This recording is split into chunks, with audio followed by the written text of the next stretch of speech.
విదేశాల్లో చదవాలనుకుంటున్నారా? అయితే విదేశ్ కన్సల్ట్ ని సంప్రదించండి. నమస్తే, నేను జర్నలిస్ట్ శ్రీనివాస్. ఈరోజు తెలంగాణ న్యూస్ అనాలిసిస్లో ముందుగా ఆదాబ్ హైదరాబాద్ పేపర్లో వచ్చిన వార్తలు చూద్దాం. అవినీతికి పాల్పడితే తాట తీస్తాం, హైడ్రా పేరుతో పైసలు వసూలు చేసేది జాగ్రత్త, సీఎం రేవంత్ రెడ్డి వార్నింగు.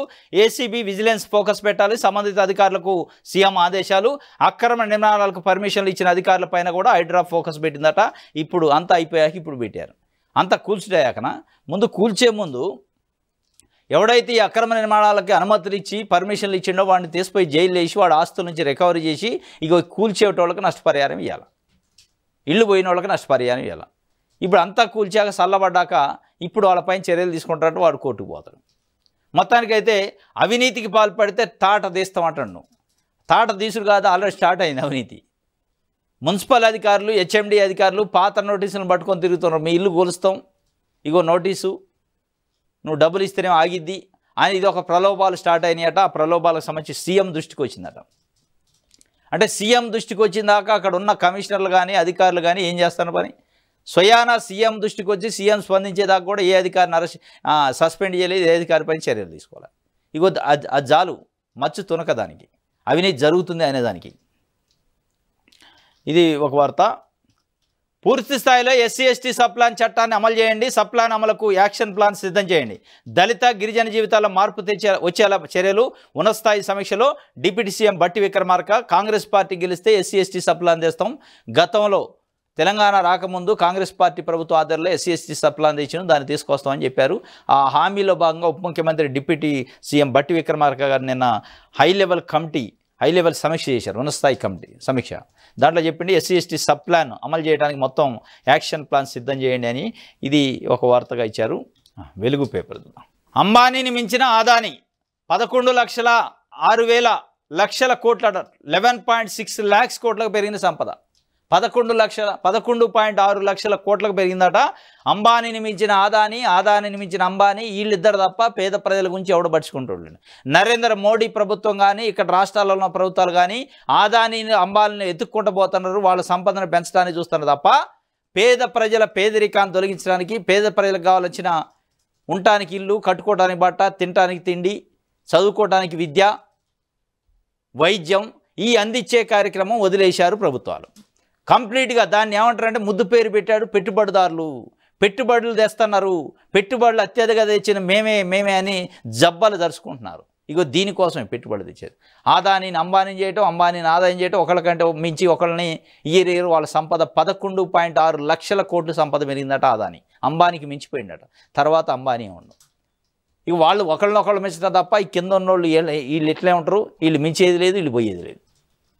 ఈ మన ప్రభుత్వము పారిశ్రామిక విధానాలు, పెట్టుబడిదారి విధానం, ముద్దు పేరు పెట్టుబడిదారి విధానం, పెట్టుబడిదారులను దేయటం, పెట్టుబడులు దేయటం.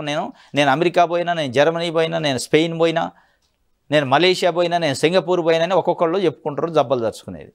కానీ పేద ప్రజల బతుకుల్లో మార్పు రాలేదు, వీళ్ళ బతుకుల్లో మార్పు వచ్చినాయి, వీళ్ళ సంపదలో వృద్ధి చెందింది. రెండో ప్లేస్లో ముఖేష్ సంపద అట 10.14 లక్షల కోట్లు. సంపదలో రిలయన్స్ అధినేత ముఖేష్ అంబానీని ఆదానీ గ్రూప్ సంస్థల అధినేత గౌతమ్ అదానీ దాటేశారు. దాటేస్తే ఏం చేయాలి మరి? ఇప్పుడు సంపదలో ఆదానీ ముఖేష్ అంబానీ సంస్థలను దాటేసిండట. దాటేస్తే ఏం చేయాలి? మనం కూడా పరుగు పెట్టాలా దాటడానికి? మనం దాటేదన్నా ప్రజలు? ఇక్కడ తినటానికి తిండి లేక, రెక్కాడితే డొక్కాడిన పరిస్థితి, ఉండటానికి ఇల్లు లేక జనం చచ్చిపోతుంటే ఇవాళ వీళ్ళ సంపదలు ఇట్లా పెరుగుతున్నాయి. ఆయన దాటి ఎనబోయిందట. అది వార్త. ఆదాని సంపద 11.6 లక్షల కోట్ల పెరగడంతో ఆయన దేశంలో ధనవంతుల జాబితాలో ఫస్ట్ ప్లేస్లో నిలిచారు. 10.14 లక్షల కోట్లతో ముఖేష్ అంబానీ రెండో ప్లేస్లోకి పడిపోయారు. గత 10 ఏళ్లలో గౌతమ్ అదానీ సంపద 44,000 కోట్ల నుంచి 11.6 లక్షల కోట్లు. 44,000 కోట్లు ఎక్కడ, 11.6 లక్షల కోట్లు ఎక్కడ? గత 10 ఏళ్లలో నరేంద్ర మోడీ ప్రభుత్వం ఈ ఏళ్ల సంపదని వికసిత్ ఆదానీ, వికసిత్ అంబానీ. దీనికి మళ్ళీ బయట చెప్పేది వికసిత్ భారత్. ఈ వికసిత్ భారత్ కాదు, వికసిత్ ఆదానీ, వికసిత్ అంబానీ. వాళ్ళ వికసితం కోసం మీరు పాటుపడుతున్నారు కాబట్టి 44,000 కోట్లున్న ఆదానీ, గౌతమ్ అదానీ సంపద ఇవాళ 11.6 లక్షల కోట్ల పోయింది. వేల నుంచి లక్షల్లోకి, అది కూడా 11 లక్షల పైన కోట్లు. అంటే ఏ రేంజ్లో పెరిగింది, ఏ రేంజ్లో వీళ్ళు వాళ్ళకి లాభం చేకూరుస్తున్నారు, వీళ్ళ ప్రభుత్వాలు దేనికి పనిచేస్తున్నాయి అంటే 130 కోట్ల మంది ప్రజల కోసం పనిచేస్తున్నారా, ఇగో ఇట్లాంటి 2-3 కోసం పనిచేస్తున్నారు. స్పష్టమైన అంకెలతో సహా చెప్తుంది మనకి. నరేంద్ర మోడీ ప్రధాని అయ్యేటప్పుడు ఆదాని ఆస్తులు 44,000 కోట్లు, ఇలా 11,60,60,000 కోట్లట. 11,60,60,000 కోట్లు. ఆ పైన 60,000 కూడా లేదు అంతకుముందు. ఇప్పుడు ఇంకో 11 లక్షలు యాడ్ అయినాయి కోట్లు. ఇది పరిస్థితి. కోట్లకు పెరగడం విశేషం. హురూన్ 2023లో రిచ్ లిస్ట్లో HCL ఫౌండర్ శివనాడార్ ధనవంతుల జాబితాలో 3 ప్లేసులలోగా సిరమ్ ఇన్స్టిట్యూట్ అధినేత సైరస్ పునావాలా 4వ ప్లేస్లో ఉన్నారు. జియో కస్టమర్లకు 100 GB cloud storage free. 100 GB కాదు, 1000 GB ఇచ్చినా తడగలేదు. కొన్ని లక్షల కోట్లు సంపాదిస్తుంటారు ప్రజల మీద. 100 GB ఫ్రీ అట. బొనాంజా ఇదేదో సంబరాలు చేసుకోవాలి, దీపావళికి ఇతరట. సీఎం అన్నకు నోటీసులు. హైదరాబాద్ మాదాపూర్లో అమర్ సొసైటీలో తిరుపతి రెడ్డికి ఇల్లు, అది దుర్గం చెరువు FTL పరిధిలో ఉందని తేల్చిన అధికారులు. నెల రోజులుగా స్వచ్ఛందంగా కూల్చివేయాలని రంగారెడ్డి కలెక్టర్ నోటీసులు, లేదంటే తామే కూల్చివేస్తామని హెచ్చరిక. దుర్గం చెరువు FTL బఫర్ జోన్ పరిధిలో అక్రమ నిర్మాణాలు చేపట్టిన మొత్తం 204 మందికి నోటీసులు. లిస్టులో BRS ఎమ్మెల్యేలు కొత్త ప్రభాకర్ రెడ్డితో పాటు సినీ వ్యాపార ప్రముఖులు, IASలు, IPS ఆఫీసర్లు. అక్రమం అయితే కూల్చేయండి. ఎవరు చెప్పాలి అక్రమం అని? అక్రమం అయితే కూల్చేయండి. నువ్వు కట్టిందే FTLలో కట్టకపోతే అక్రమం లేకపోతే నీకెందుకు నోటీసులు ఇస్తారు? అసలు ఈ అధికారులు ఎక్కడ నిద్రపోయారు? అక్రమ నిర్మాణాలు కడుతుంటే FTL ల్యాండ్లో కడుతుంటే అధికారులు నిద్రపోయి వాళ్ళు పెద్ద పెద్ద గేట్లు పెట్టుకొని బంగళాలు పెట్టి గడీలు కట్టి ఆ గడీల్లోకి ఎవరైనా సామాన్య ప్రజలు పోతే వాడు అయ్యా జాగిర్ అన్నట్టు లోపలికి రానిచ్చే పరిస్థితి లేదు. మీడియా వాళ్ళు పోయిన రానిట్లా మొత్తం సెక్యూరిటీని పెట్టి దొబ్బేస్తున్నారు. ఏంటంటే మాది, నువ్వు చేసిందే కబ్జా. కొంతమంది మీడియా ఛానల్స్ ప్రతినిధులు అంటున్నారు, నువ్వు చేసింది కబ్జా రానైనా, కబ్జా భూమిలోకి వచ్చినమే, ఇది ప్రజల భూమి, ప్రభుత్వం భూమి కాబట్టి మేము వచ్చినట్టు. లేదు ఎవడు చెప్పింది నీకు అని వాళ్ళని బెదిరిస్తారు. మళ్ళీ బయటకు వచ్చి ఏం చెబుతారు? అక్రమం అయితే కూల్చేయండి. నిన్న ఇంటి దగ్గరికి ఒక మీడియా విలేకరు పోతే దొబ్బేస్తున్నారు. ముందు ఆపు, నువ్వు వీడియో ఆపు, నువ్వు ఎట్లా లోపలికి వస్తావు? పర్మిషన్ ఏంది? పర్మిషన్ ఉండేది ప్రభుత్వ భూమిలో ప్రజలకు పర్మిషన్ కావాలన్నా? అది ప్రభుత్వ భూమి, FTL కబ్జా చేసి నువ్వు ఇన్ని రోజులు అనుభవించింది చాలు, బయటికి పోవాలి. నువ్వు విలేకరులని ప్రజలనా బయటికి పంపేది? ఇది ఆయన మళ్ళీ బయటకు వచ్చి నేను అక్రమం అయితే కూల్చేయండి, నేను కొన్నప్పుడు FTL పరిధిలో ఉందని తెలియదు ఎట తెలుస్తుంది? తెలిసినా తెలవనట్టు చెబుతావు. ఇప్పుడు మరి నీకు తెలవదా? ప్రభుత్వానికి అధికారులకు తెలవదా? ఎవరు తెలవాలో? సామాన్య ప్రజలకు తెలవాలా FTL కాదనేది? కాస్త టైం ఇస్తే సామాన్లు తీసుకొని బయటికి వెళ్తానని వెల్లడి. ఇది బాగానే ఉంది, మరి పేద ప్రజలకు ఎందుకు టైం ఇవ్వట్లే? నిన్న మహబూబ్నగర్లో ఆదర్శ్ నగర్ అనేది, మహబూబ్నగర్ అర్బన్ మండలంలో ఆదర్శ్ నగర్ అనే ఒక కాలనీ ఉంది. పాపం 2009లో ఇదే కాంగ్రెస్ పార్టీ ప్రభుత్వం పేదలకు ఇళ్ల పట్టాలు పంపిణీ చేసిన దాంట్లో చిన్న చిన్న రేకుల షెడ్లు వేసుకొని ఉంటున్నారు. వాళ్ళ ఇళ్లని అర్ధరాత్రి బుల్డోజర్లు ప్రొక్కులను తీసిపోయి అక్కడ తహసీల్దారు నిర్దాక్షిణ్యంగా కనీసం సామాన్లు చదువుకోనీయకుండా బయటికి గెంటేసి కూల్చారు. ఏం వాళ్ళకి లేని టైం నీకెందుకు? నువ్వు సామాన్లు కొనుక్కోలేవా? సామాన్లు చదువుకోకపోతే నువ్వు ఇట్లాంటి 4 బంగళాలు కడతావు తలుచుకుంటే. ఎస్, మీకు ఇవ్వాలి టైము, కానీ పేద ప్రజల సంగతి ఏంది? మరి మీరు FTL ల్యాండ్లు కబ్జా చేస్తారు, ఇల్లు కట్టుకుంటారు, దాంట్లోకి ఎవరిని రానియరు, సెక్యూరిటీ పెడతారు, వీడియోలు తీయనీరు, విలేకరులు రానియరు. మళ్ళా అక్రమం అయితే కూల్చేయండి, అక్రమం అని తేలితే అంటే ఎవరు తేలవాలి, ఎప్పుడు చెప్పాలి, ఎవరు కోలవాలి? ఇది ఒక వార్త. అక్రమ నిర్మాణాలకు అనుమతులు ఇచ్చిన అధికారులపై కేసులు 6గురిపై నమోదు చేయాలంటూ సైబరాబాద్ CPకి హైడ్రా కమిషనర్ సిఫార్సు. ఈ కేసులతో కాదు, ఒకటే మళ్ళా ప్రజలు కోరుకునేది అంటే మీరు అక్రమంగా పర్మిషన్లు ఇచ్చిన అధికారులపైన కేసులు ఒకటే కాదు, జైల్లోంచి బయటికి రావద్దు, వాళ్ళ ఆస్తులు మొత్తం తెగ నమ్మాల. ఈ అక్రమ అనుమతుల కోసం ఎన్ని లంచాలు తీసుకొని ఎన్ని కోట్ల రూపాయల ఆస్తులు సంపాదించారో, ఎక్కడెక్కడ ఉన్నాయో మొత్తం అటాచ్మెంట్ చేసి ఇగో ఈ అక్రమ నిర్మాణాలు ఎవరైతే సామాన్య ప్రజలకు కూల్చారో వాళ్ళకి నష్టపరిహారం ఇవ్వాలి. అప్పుడు న్యాయం జరిగింది. అప్పుడు ఇంకొక అధికారి అవినీతి చేయాలంటే భయపడతారు. మనం ఎంత అవినీతి చేసి మళ్ళీ వాళ్ళకే నష్టపరిహారం ఇవ్వాల్సి వస్తుందని ఒక భయం ఉంటుంది తప్ప, మీరు ఉట్టి కేసులు పెట్టి ఒక 2 రోజులు జైల్లోంచి వాళ్ళ బయటకు పంపితే ఎవ్వడు భయపడదు, ఏముండదు. ఇక ఆ భయం కలగాలి. వాళ్ళ ఆస్తులు అటాచ్ చేయండి, వాళ్ళ అక్రమ సంపాదన ఎట్లాగో ఈ అక్రమ అనుమతులతోనే అక్రమంగా సంపాదించిన సంపదన మొత్తం అమ్మి పేద ప్రజలకు పంపిణీ చేయండి. ఎవరైతే దీంట్లో నష్టపోతారో వాళ్ళకి పంపిణీ చేస్తే అప్పుడు భయపడతారు. ఇది ఒక వార్త. హైడ్రా పేరుతోనే వసూళ్లకు పాల్పడితే కఠిన చర్యలట. అధికారులకు సీఎం రేవంత్ రెడ్డి హెచ్చరిక. ఆల్రెడీ పాల్పడుతున్నారు. ఇది తిరుపతి రెడ్డి నివాసం. దాంట్లో పెద్ద గేటు పెట్టారు, గడి పెట్టి ఆ గడిల్లోకి ఒకటి రాని. ఇట్లా మొన్నదాకా మనం కేసీఆర్ గడి పరిపాలన చేస్తుంటే గడిల పరిపాలన, ఫామ్ హౌస్ పరిపాలన, ఆయనకే గడీలు ఉన్నట్టు అనుకున్నాం. చాలామంది నాయకులు గడీలు ఉన్నాయి, ఫామ్ హౌజులు ఉన్నాయి. ఈ బయటికి రాలా కేసీఆర్ది ఒకటే బయటకు వచ్చింది. కేసీఆర్ కంటే పెద్ద పెద్ద ఫామ్ హౌజులు కూడా ఉన్నట్టు మనకి బయటకు వస్తున్నాయి. ఇప్పుడు శాటిలైట్లో చూస్తే చెరువులు కబ్జా చేసి ఆయన సొంతం కొనుక్కుంటూ బక్కనోడి కొనుక్కోండు. కానీ ఇది పరిస్థితి. అలా గండిపేట చుట్టూ పెద్ద పెద్ద బడాబాబులకు సంబంధించిన ఫామ్ హౌజులు ఉన్నాయి. ఎక్కడ పడితే అక్కడ చెరువులు కబ్జా చేసి ఫామ్ హౌజులు కట్టుకున్నారు. ఇది ఫామ్ హౌజులు ఒక్కళ్ళకి, కేసీఆర్ ఒక్కడికే లేవు. ఈ రాష్ట్రంలో ఉన్న దాదాపు ఎక్కువ మంది రాజకీయ నాయకులకు, అన్ని పార్టీల నాయకులకు ఉన్నాయి.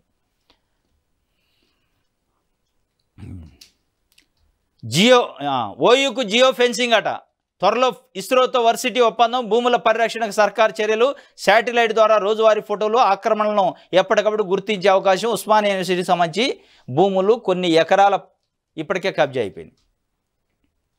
ఇప్పుడు తార్నాక, అప్సిగూడ ఏరియాలో తార్నాకల ఆరాధన థియేటరు, స్వాగత గ్రాండ్ హోటలు, కిన్నెర గ్రాండ్ హోటలు ఇవన్నీ ఓయూ భూములే. కబ్జా చేసి నడి రోడ్డు పైన కట్టారు. అందరు చూస్తుండగా కబ్జా చేసి కట్టేశారు. అప్పుడు ఎవడు మాట్లాడలే, ఏ అధికారి వదిలేశారు. ఇవాళ మళ్ళీ జియో ఫెన్సింగ్ చేస్తారట. ఇది కబ్జా అయింది బాగా, మిగతా దానికి కాపాడుకోవడానికి జియో ఫెన్సింగ్ అంటే ఇప్పుడు నిద్రలేశారు వీళ్ళు. జియో ఫెన్సింగ్ చేసి ఇప్పుడు కాపాడతారట. మరి ఇప్పటికైనా సంతోషం కాపాడితే. మరి కాపాడతారా, మళ్ళీ వదిలేసి ఇంకా కొంత కాపాడతారా తెలియదు. కానీ జియో ఫెన్సింగ్ చేస్తారట. దానికోసం శాటిలైట్ ద్వారా ఇస్రోతోనే ఒప్పందం చేసుకుంటారట. శాటిలైట్ ద్వారా ఏ రోజుకి ఆ రోజు చూడటానికి. ఇది వెలుగుకు సంబంధించి దిశ పేపర్ చూద్దాం. అపోహల ఆధారంగా కేసును బదిలీ చేయలేం, పిటిషనర్ కోరినట్లు చేస్తే న్యాయ వ్యవస్థ పైన ప్రజలకు నమ్మకం పోతుంది, అవసరమైతే ప్రత్యేకంగా పబ్లిక్ ప్రాసిక్యూటర్ నియమిస్తాం స్పష్టం చేసిన సుప్రీంకోర్టు. ఓటుకు నోటు కేసులో జగదీష్ రెడ్డి పిటిషన్ డిస్మిస్ చేశారట. ఓటుకు నోటు కేసుని ఇక్కడ ఈ హైకోర్టులో కాకుండా వేరే కోర్టుకి, మధ్యప్రదేశ్ కోర్టుకి, హైకోర్టుకు బదిలీ చేయాలని జగదీష్ రెడ్డి మాజీ మంత్రి, బీఆర్ఎస్ పార్టీ సీనియర్ నాయకుడు, ఆయన సుప్రీంకోర్టులో పిటిషన్ వేస్తే డిస్మిస్ చేసింది. అంటే మీరు కోరుకున్నట్లు అపోహల ఆధారంగా కోర్టులు ఒక కోర్టు నుంచి ఇంకో కోర్టుకి కేసును బదిలీ చేసే అవకాశం లేదు. కావాలంటే స్పెషల్ పబ్లిక్ ప్రాసిక్యూటర్ని పెడుతూ తొందరగా అయ్యేటట్టు చూస్తామని కూడా ఒక వార్తని చెప్పింది. జనం సొమ్ముతో వ్యాపారం అట. 4% పైగా వడ్డీ ఆశ చూపి వసూళ్లు. Well vision traders home appliance business, KPHB కాలనీలో షోరూము. ఇప్పటికే 500 మంది కస్టమర్లు. పబ్లిక్ ఇన్వెస్ట్మెంట్తో సరికొత్త దందా చేస్తున్నట్టు. ఈయన ఎవరు? వెల్ విజన్ అట. ఎవరికి వెల్ విజన్? ప్రజలకు కాదు, వానికే. జనం సొమ్ముతోనే డిపాజిట్ సేకరించి వాళ్ళ సొమ్ముతోనే వ్యాపారం చేసి మళ్ళీ వాళ్ళకే వడ్డీలు ఇచ్చి 4% వడ్డీ ఇస్తారట. ఇది మొత్తం పెద్ద దందా నడుతుంది. ఎప్పుడో ఒకప్పుడు బోర్డు తిప్పేస్తాడు. ఈ వడ్డీ సంగతి దేవుడు ఎరుగ్గానే అసలు మొత్తం పుట్టి ముసురు, జాగ్రత్తగా ఉండాలి ప్రజలు. ఇగో ఇట్లాంటి వాళ్ళు చాలామంది బోర్డులు తిప్పారు. బోర్డులు తిప్పి లబో దిబో అన్న తర్వాత ఏం రాదు. జన్వాడ ఫామ్ హౌస్ సంగతి ఏంటి? హైడ్రాకు మేము వ్యతిరేకంగా కాదు. అజదుద్దీన్ ఓవైసీ నిర్మాణాలపై చర్యలేవి.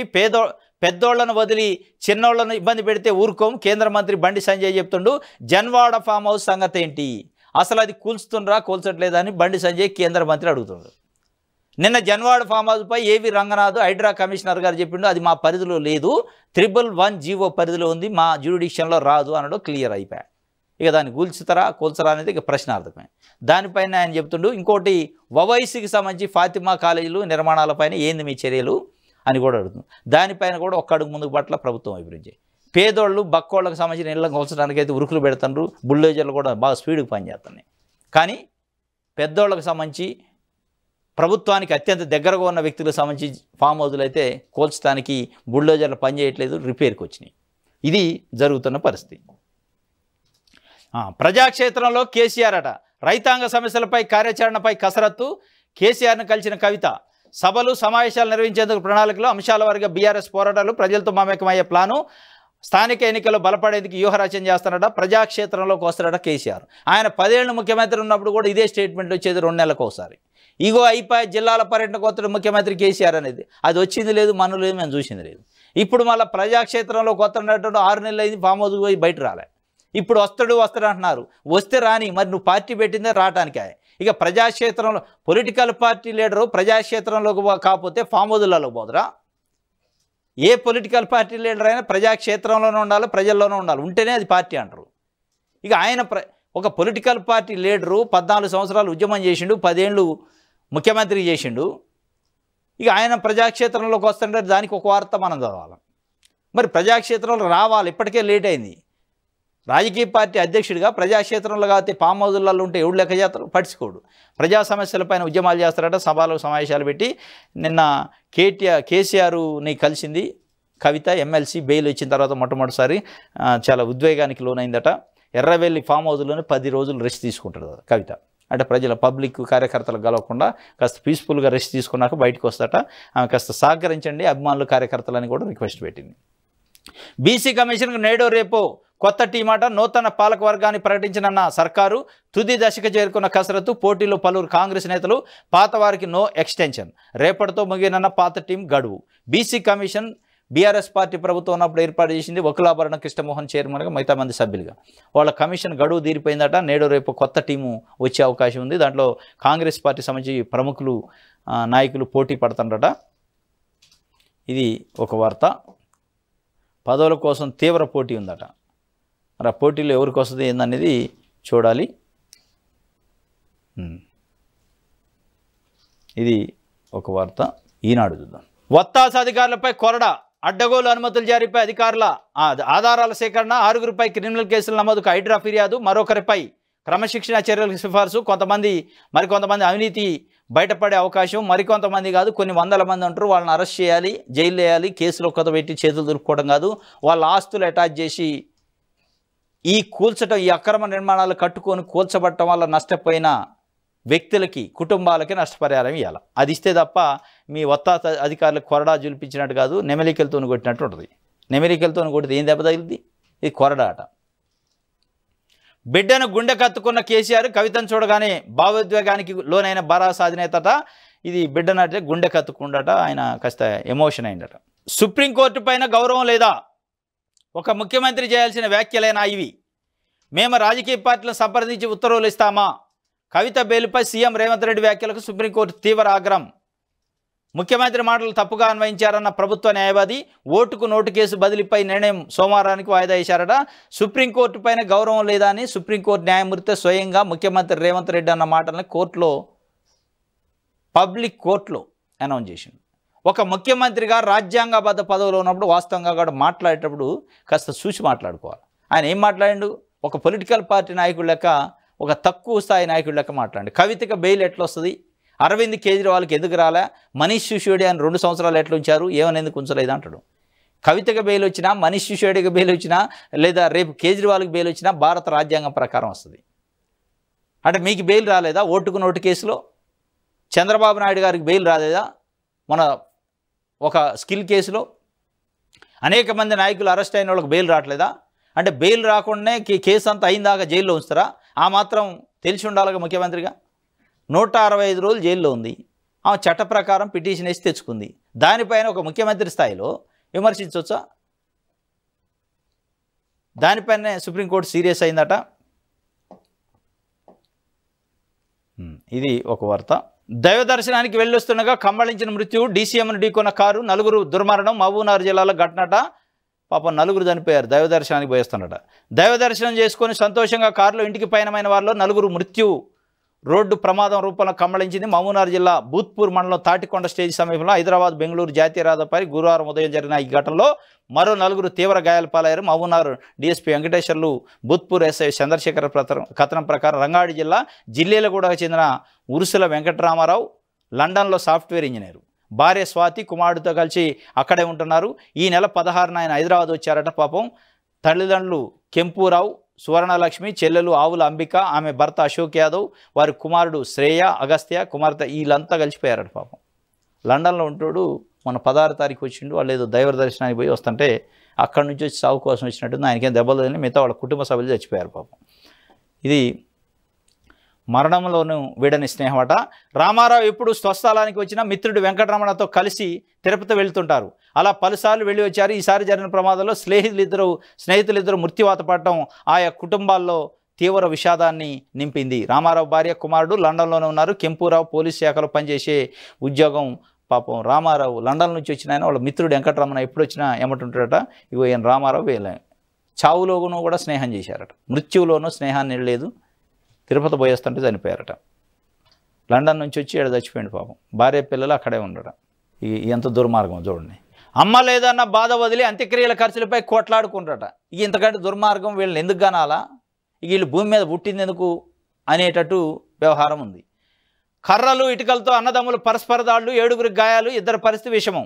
బీర్కూరట 90 ఓళ్ళలో కన్న తల్లి కన్ను మూసింది. ఆమెకి 2 కుమారులు వేరువేరుగా క్షౌరశాలలు నడుపుతూ జీవిస్తున్నారు. అంత్యక్రియల కోసం చేసిన అప్పు ఎవరు భరించాలనే విషయంలో సోదరుల మధ్య వివాదం తలెత్తింది.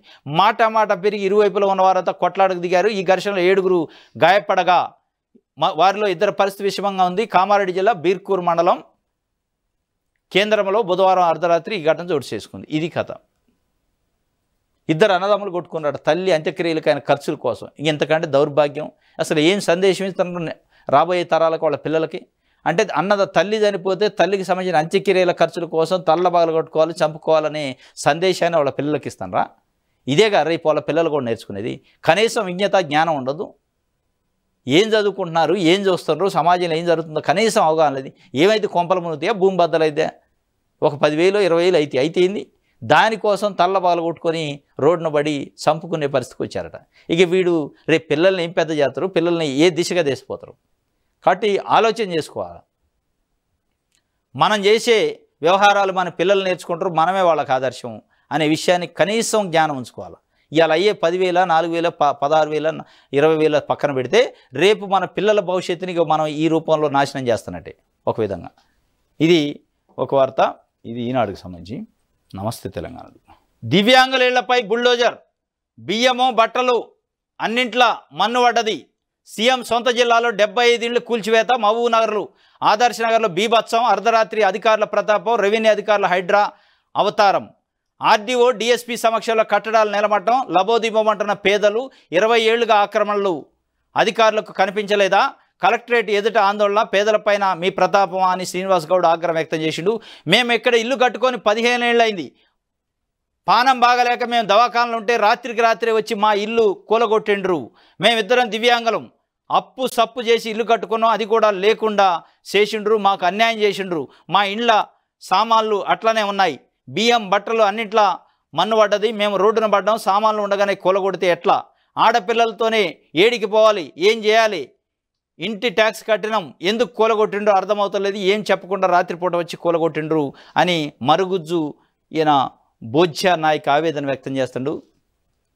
కాంగ్రెస్ పార్టీ వస్తే ఇందిరమ్మ రాజ్యం వస్తుంది, కాంగ్రెస్ పార్టీ వస్తే ఇందిరమ్మ ఇళ్ళు కట్టిస్తాం అని ఉన్న ఇళ్ళని ఉన్న గూడుని కూల్చే కార్యక్రమం చేస్తుంది కాంగ్రెస్ పార్టీ ప్రభుత్వం అనేది. ఏం కొంపలు మునుగుతున్నాయా? భూమి బద్దలవుతుందా? అర్ధరాత్రి పోయి డిఎస్పీ ఆర్డీఓ ఆధ్వర్యంలో కనీసం మానవత్వం ఉండాలి కదా. వాళ్ళు హాస్పిటల్లో ఉన్నారట దివ్యాంగులు. కనీసం సామాన్లు కూడా మట్టిలో కలిపేశారట. తినడానికి తిండి బియ్యం మట్టిలో పోశారట. ఇంత కర్కశత్వమా? ఏం కొంపలు మునుగుతున్నాయి? హైదరాబాద్ చుట్టూ పెద్ద పెద్ద బడాబాబుల ఫామ్ హౌజులు ఉన్నాయి. వాటి గేటును కూడా టచ్ చేసి అధికారులు ఏడియాలి. వాటి గేటును కూడా. హైదరాబాద్లో సోకాల్డ్ పొలిటీషియన్స్ అని చెప్పే పొలిటీషియన్స్ వాళ్ళ ఫామ్ హౌజులలో కుక్కలు ఉండటానికి కూడా గదులు కట్టుకొని ఏసీ పెట్టారు. కుక్కలు నివసించడానికి ఏసీలు పెట్టిన మహాగనులు ఉన్నారు ఇవాళ మన వ్యవస్థలో. ఏం కొంపలు మునుగుతున్నాయా? ప్రభుత్వ భూమి అయి ఉండొచ్చు, ఉంటే ఏంది? మన ప్రజలే కదా. రెక్కాడితే కానీ డొక్కాడని లేని ప్రజలు, పేద ప్రజలు ఉండటానికి ఒక గది కట్టుకుంటూ తప్పేంది? దాన్నే అంత నిర్దాక్షిణ్యంగా అర్ధరాత్రి పోయి కోల్పాల్సిన అవసరం ఏంది? ఒకవైపు సోకాళ్ళు రాజకీయ నాయకులు, సోకాళ్ళు ప్రజాసేవకులు అని చెప్పుకునే వాళ్ళు ఫామ్ హౌజులు, కుక్కలకు ఫామ్ హౌజులు, మనుషులకు ఫామ్ హౌజులు, గేదెలకు ఫామ్ హౌజులు, వాటికి ఏసీలు. కానీ మనిషి ఉండటానికి చారడి జాగలేని పరిస్థితి. ఇది మనకి ఇవాళ జరుగుతుంది. మహబూబ్ నగర్ జిల్లాలో మహబూబ్ నగర్ హెడ్ క్వార్టర్లో ఆదర్శ నగర్లో నిన్న జరిగింది. వాళ్ళ గోస చూస్తే పాపం ఇగో ఇల్లంతా కూలిపోయి బయట కూర్చుని మహబూబ్ నగర్ జిల్లాలోని ఆదర్శ నగర కాలనీలో అధికారులు కూల్చివేసిన నిర్మాణాలు ఇల్లు కూల్చడంతో రోధిస్తున్న ఓ బాధితురాలు. దీనిపైన మనం అక్కడ మహబూబ్ నగర్ అర్బన్ తహసీల్దార్ అట, ఆయన కూడా ఉండు, ఆయన అడిగి వివరాలు ఏంటి తెలుసుకుందాం. అసలు ఏం జరిగింది అనేది, ఎందుకు అంత ఆగమేఘాల మీద గోల్చాల్సి వచ్చింది. మహబూబ్ నగర్ ఫస్ట్ ఎమ్మెల్యేకి చేద్దాం. Mahabubnagar MLA Congress party NM Srinivasa Reddy, ఆయన్ని అడిగే ప్రయత్నం చేద్దాం. ఇంత దారుణమా, ఇంత దౌర్జన్యమా? ఆయనతో మాట్లాడి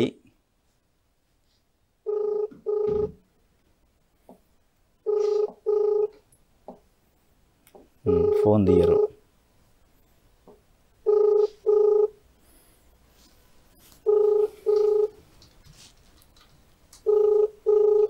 తీయట్లే ఎమ్మెల్యే గారు ఫోన్ తీసే పరిస్థితి లేదు. ఎన్ఎం శ్రీనివాసరెడ్డి లోకల్ ఎమ్మెల్యే, ఆయన దృష్టికి ఉండే ఉంటుంది. మరి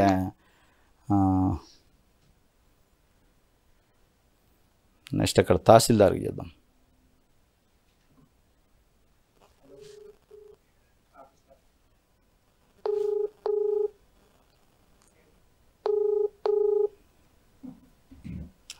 మహబూబ్నగర్ అర్బన్ మండలం తహసీల్దారు, ఈయన కూడా ఫోన్ తీసే పరిస్థితి లేదు.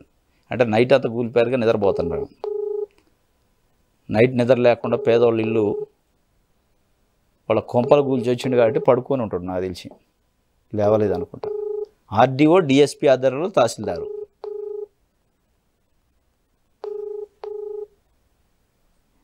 ఎవడు ఫోన్ ఎత్తాడు? మహబూబ్నగర్ అడిషనల్ కలెక్టర్ చేద్దాం, ఆయనకైనా ఏమైనా తీస్తారేమో ఫోన్. Revenue additional collector.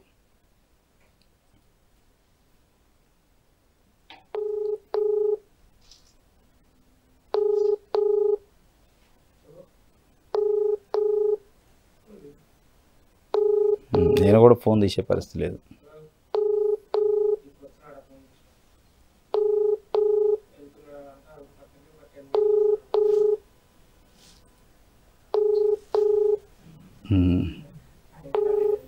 ఇది పరిస్థితి. అడుగుదామంటే ఫోన్ కూడా తీసే పరిస్థితి లేదు. దివ్యాంగుల ఇళ్లపై బుల్డోజర్ అయితే దింపారు. బుల్డోజర్ దింపి మంచి చల్లగా ఏసీ రూమ్లో పడుకున్నట్టుంది. ఒక్కడ ఫోన్ తీయట్లే. ఎమ్మెల్యే తీయడు, తహసీల్దార్ తీయడు, అడిషనల్ కలెక్టర్ తీయడు, ఎవరు ఫోన్ కూడా తీసే పరిస్థితి లేదు. ఇది ఒక వార్త. ఇది బడాబాబులకు సంబంధించిన ఫామ్ హౌజులకు సోకాజు నోటీసులు, 30 రోజుల టైము. పేదోళ్ళు వాళ్ళ ఇంట్లో తిండి గింజలు కూడా మట్టిలో కలిపేసి అర్ధరాత్రి అర్ధాంతరంగా కూల్చే అంత ఆగమేఘాల మీద ఏం కట్టాలి? ఆ ప్రభుత్వం ఏం చేయాలి ఇప్పుడు? అలా ఇంకో బడాబాబుకి అప్పచెప్పడానికి, ఆ బక్కోళ్ళ దగ్గర తీసిపోయి పెద్దోళ్ళకి అప్పచెప్పడానికే దేనికోసం అంత తపన, అంత తాపత్రం? అంటే ఏదో ప్రభుత్వ పెద్దల నుంచి ఒత్తిడి ఉంటుంది. ఇమీడియట్గా కోల్చండి, మాకు సంబంధించిన కాంప్లెక్స్లు, కమర్షియల్ కాంప్లెక్స్లు కట్టుకోవాలనే, లేదంటే ఎవరికైనా ఫామ్ హౌజులు కట్టడానికి ఖాళీ చేశారా? మొత్తానికైతే పేద ప్రజలకు సంబంధించిన ఈ చిన్న చిన్న ఇళ్ళు పాపం కుప్పలు చేశారు, దుమ్ము చేశారు నైట్ పోయి. ఇది ఒక వార్త. రైతును ముంచిన గజ దొంగ రేవంత్, రుణమాఫీ 100% ఏ ఊర్లో అయిందో రాహుల్ గాంధీ వచ్చి చూపించాలి. మంత్రులే మాఫీ పూర్తి కాలేదంటున్నారు. కొండారెడ్డిపల్లిలో అయినా అయిందా? రేవంత్ రెడ్డిది చిట్ చాట్ కాదు, చీట్ చాటు. 4th స్ట్రీట్ పేరుతో సీఎం బంధువుల దందా, హైడ్రా పేరుతో ప్రతిపక్షాల టార్గెట్. మీడియా ఇష్టగోష్ఠిలో హరీష్ రావు చెప్తుండు, రేవంత్ రైతును మించిన గజ దొంగ రేవంత్ అని చెప్తుండు హరీష్ రావు. 100% ఏ ఊర్లో అయిందో పోదాం, రాహుల్ గాంధీని రమ్మని ఏ ఊర్లో తీసిపోయి ఇగో ఈ ఊర్లో 100% అయింది రుణమాఫీ అని చెప్తారు, చెప్పమను, కాలేదు అని చెప్తుండు. ఇది వాస్తవం కూడా. 100% ఎక్కడ కాలేదు. మంత్రులు కూడా చెప్తుండ్రు అని చెప్తుండ్రు, వాస్తవం మంత్రులు కూడా చెప్తుండ్రు. కానీ ఆ దిశగా చర్యలు లేవు. దురదృష్టం ఏంటంటే 100% కాలేదు వాస్తవమే. టెక్నికల్ ఇష్యూస్, రకరకాల ఇష్యూస్ ఉన్నాయి. ఆ ఇష్యూస్ని పరిష్కరించే దిశగా వాళ్ళ అడుగులు లేవు. అది బాధ. ఇప్పుడు కేసీఆర్ మదిలో ఆనందం. కూతురు కవితకు బీఆర్ఎస్ అధినేత ఆశీర్వాదం. ఉద్వేగానికి లోనైన కేసీఆర్ నిన్న కవిత, ఎమ్మెల్సీ కవిత గారు జైలు నుంచి రిలీజ్ అయిన తర్వాత ఢిల్లీ నుంచి వచ్చి నిన్న ఫామ్ హౌస్కి పోయి తండ్రిని కలిసింది కేసీఆర్ని. భావోద్వేగానికి లోనైనట. మొత్తానికి ఆమెకి ఆశీర్వాదాలు ఇచ్చిండు అని చెప్పి ఒక వార్తని నమస్తే తెలంగాణ ఇచ్చింది. ఇది ఒక వార్త. ఆంధ్రజ్యోతి చూద్దాం. చుక్కపెట్టి చక్కబెట్టారట. హైదరాబాద్లో చెరువులు చెర వెనుక అధికారులు లేలరు. అక్రమ నిర్మాణాలు కూల్చివేత అని ఫైల్ ఫోటో ఓటేసింది. టీపీఓ అభ్యంతరాన్ని తొక్కిపెట్టిన అసిస్టెంట్ సిటీ ప్లానర్. ఆపై మున్సిపల్ డిప్యూటీ కమిషనర్ స్థాయిలో అనుమతి. ప్రభుత్వ స్థలము ప్రైవేట్ అని ఒకే భూమికి 2 నివేదికలు. ఉన్నతాధికారులకు మాత్రం ప్రైవేట్ అని పంపిన ఏడీ. వేరే దగ్గర సర్వే నెంబర్ను చెరువుకు వేసిన తహసీల్దారు. క్షేత్రస్థాయి పరిశీలించకుండా ఆమోదించిన ఏపీఓ. భవనాలకు అడ్డగోలుగా ఓకే చెప్పిన సూపరింటెండెంట్. 6 అధికారులపై క్రిమినల్ కేసులు. హైడ్రా సిఫార్సు. శాఖ పరమేశ్వర్లకు నివేదన. ఉద్యోగ వర్గాల్లో కలకలం. ఏమిటి కలకలం? వాళ్ళు జైలుకు పంపాలి. ఒక్కొక్కడిని జైలుకు పంపాలి. చెరువు భూమిని ప్రైవేట్ భూమి అని నివేదిక ఇస్తాడు ఏడీ సర్వే డిపార్ట్మెంటు. ఆ చెరువు భూమి ఇంకో దగ్గర ఎక్కడో ఇంకో సర్వే నెంబర్లో చూపిస్తారు. చెరువు ఎక్కడ ఉంటే ఇంకో నెంబర్ ఉందని చూపించి ఈ చెరువు భూమిలో ఫామ్ హౌస్కి అనుమతులు ఇచ్చేదానికి ఆ సర్వే డిపార్ట్మెంట్ వాడు ఇచ్చాడు. క్రిమినల్ కేసులు కాదు, వాళ్ళని జైల్లోంచి బయట రానిద్దు. వాడు అక్రమంగా సంపాదించిన ఆస్తులు మొత్తాన్ని కక్కియాలి. ఈ అక్రమ అనుమతులతో సంపాదించిన ప్రతి అధికారి అక్రమ ఆస్తులను తీసుకొచ్చి ఎవరైతే ఇల్లు పోతున్నాయో వాళ్ళకి నష్టపరిహారం ఇవ్వాలి. అప్పుడు న్యాయం జరిగింది తప్ప లేదంటే కాదు.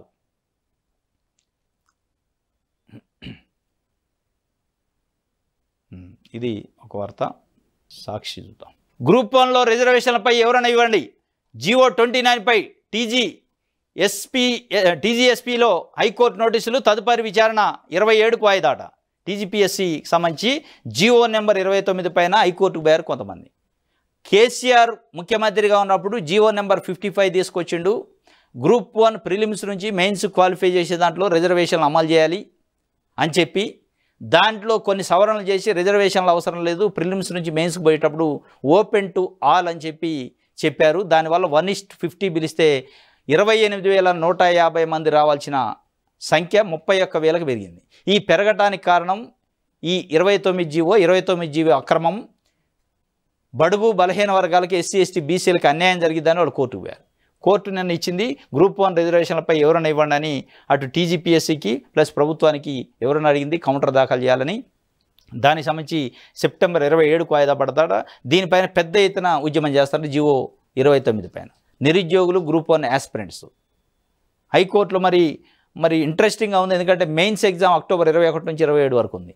సెప్టెంబర్ 27న హైకోర్టులో కౌంటర్ వేయాలి వీళ్ళు. సెప్టెంబర్ 27న ఏదైనా బ్రేక్ అయిద్దా? మరి ఈ 29 జీవోని అడ్డం పెట్టి గ్రూప్ 1 వాయిదా చేస్తారా, లేదా ప్రిలిమ్సే రద్దు చేస్తారా, లేదంటే ప్రిలిమ్స్ నుంచి మెయిన్స్కి ఫిల్టర్ అయిన దాంట్లో మళ్ళీ చేర్పులు మార్పులు ఉంటాయో తెలియదు. కానీ మొత్తానికైతే గ్రూప్ 1 పైన ఎవరైనా ఇవ్వండి అని చెప్పి సాక్షి పేపర్లో ఒక వార్త వచ్చింది. హైకోర్టు అడిగినట్టు. ఇది ఒక వార్త సాక్షికి సంబంధించి. ఆంధ్రప్రభలో కూడా సేమ్ అదే కథ ఉంది. స్థానిక సంస్థల ఎన్నికలకు సన్నద్ధం, ఓటర్ లిస్టులు తయారు చేయండి. వార్డు గ్రామాల వారిగా ఉండాలి. సెప్టెంబర్ 6న జాబితా ప్రకటించాలి. 13 లోపు అభ్యంతరాలు స్వీకరించాలి. రాజకీయ పార్టీల సూచనలు తీసుకోండి. 21 తుది జాబితా ప్రచురించాలి. జిల్లా కలెక్టర్లు డిపిఓలకు ఎస్ఈసి ఆదేశం. మొత్తానికైతే పంచాయతీ ఎన్నికలు నిర్వహించడానికి అడుగులేస్తుంది ప్రభుత్వం. మరి పంచాయతీలలో, గ్రామ పంచాయతీ స్థానిక సంస్థలలో బీసీలకు రిజర్వేషన్ 42% పెంచుతామని కాంగ్రెస్ పార్టీ హామీ ఇచ్చింది. మరి దాన్ని ఏం చేశారు, పక్కకు పెట్టారా, దానిపైన చర్చ లేదు. ముందైతే ఓటర్ లిస్ట్ తయారు చేయండి. సెప్టెంబర్ 6కి ఓటర్ లిస్ట్ రావాలట. దానిపైన అభ్యంతరాలకు ఒక వారం రోజులు గడువు ఇచ్చి సెప్టెంబర్ 13 లోపు చెప్పాలట. ఇక దాని తర్వాత కార్యక్రమం ఏమంటుంది, నోటిఫికేషన్. అంటే మొత్తానికి ఈ తొంగలో దొక్కే కార్యక్రమం చేస్తున్నారు. బీసీ రిజర్వేషన్ అనేది ఇప్పుడు పెద్ద ప్రశ్న. ఇది ఒక వార్త. ఇది ఈరోజు తెలంగాణ న్యూస్ అనాలిసిస్లో అంశాలు. రేపు తాజా వార్తలతో తిరిగి కలుసుకుందాం. Thank you.